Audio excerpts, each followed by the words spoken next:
দাবি আদায় না হওয়া পর্যন্ত একটা স্টপও এই রাস্তা থেকে যাবে না।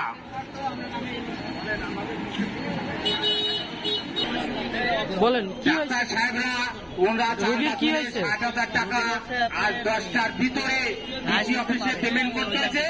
তারপরে ওনারা মিটিং বসে আমাদের আরো এক সপ্তাহ সময় আমাদের না খেয়ে মরে যাচ্ছি, আমাদের না খেয়ে দিন যাপন করছি। অফিস কর্তৃপক্ষের সাথে এক সপ্তাহ পরে ধরনের পথ আছে তো আবার 60,000 টাকা আসবে।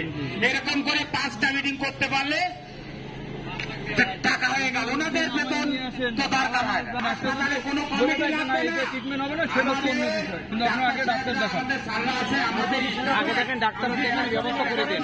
আগে আমাদের দেখবে কোথায় ছিলেন আপনি? আপনি হঠাৎ করে এসে আমাদের স্টাফ মিটিং এর সামনে অতিরিক্ত কমিশনার মঞ্জুরুল আলম, এই পিছনে সমস্ত নাটের গুরু আছে মঞ্জুরুল আলম স্যার, এই উনি পিছনে থাকে সব সবাই জানা। তারপরে আমরা ধৈর্য সহকারে কাজ করে যাই। উনি আমাদের ডাকে, ওনাদের সমস্ত ডাকে আমরা সারা দিই। আজ 2 মাস মিটিং করে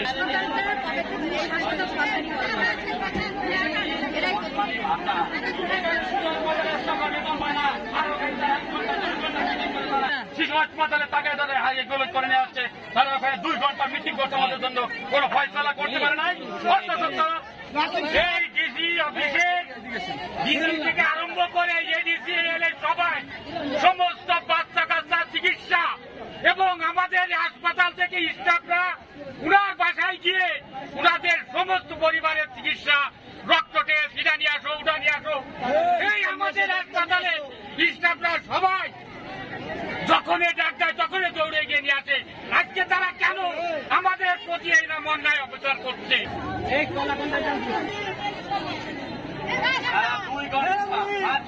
2 ঘন্টা ওখানে মিটিং করছে, 2 ঘন্টা মিটিং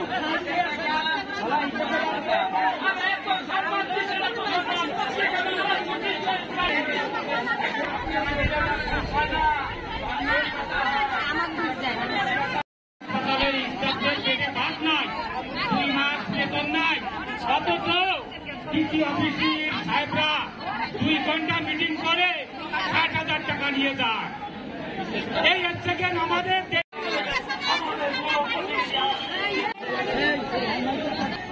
আন্দোলনে আমাদের টোটাল ডাক্তার, কর্মচারী, কর্মকর্তাবৃন্দ সবাই একযোগে উপস্থিত হয়েছেন। আজকের এই খুলনা শিশু হাসপাতালের অ্যাডহক কমিটি নির্যাতিত আমাদের 2 মাস বেতন বন্ধ, আমাদের দাবি দাবা বন্ধ করে রেখেছেন। আমরা বহুত মিটিং ফিটিং হাঁটাহাঁটি ভোট করেছি, কিন্তু আর নয়, আমাদের পিঠ এখন দেওয়ালে থেমে গেছে। ইতিমধ্যে আমাদের যা যা করণীয় আমরা কিন্তু সবকিছু রেডি রেখেছি। আমরা চাই না এর চেয়ে আরো বড় কিছু পরিস্থিতি ঘটাতে। খুলনার শহরকে আমরা কাঁপিয়ে দেব। যে খুলনা শিশু হাসপাতালের হিসাব কি করতে পারে আমরা আপনাদেরকে দেখিয়ে দেবো। পারলে আপনারা দেখে যান যে এদের পিঠ পিছনে ঠেকে গেছে।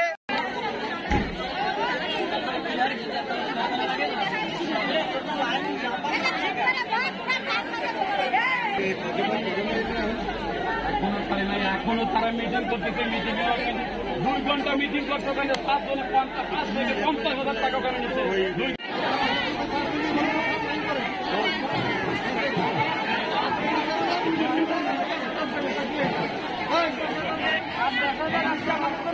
সমস্যা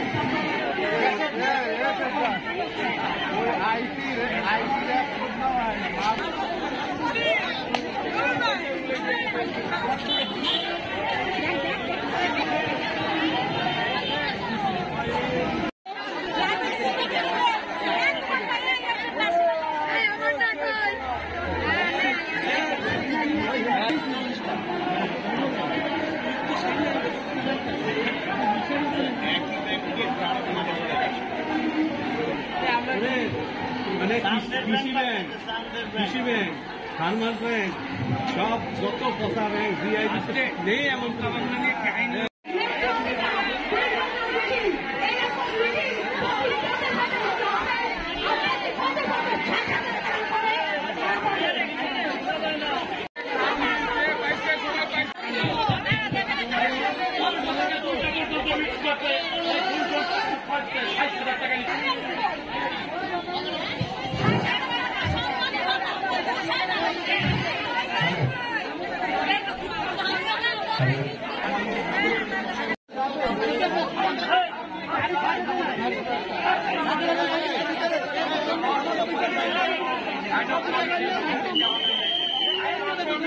দিতে হবে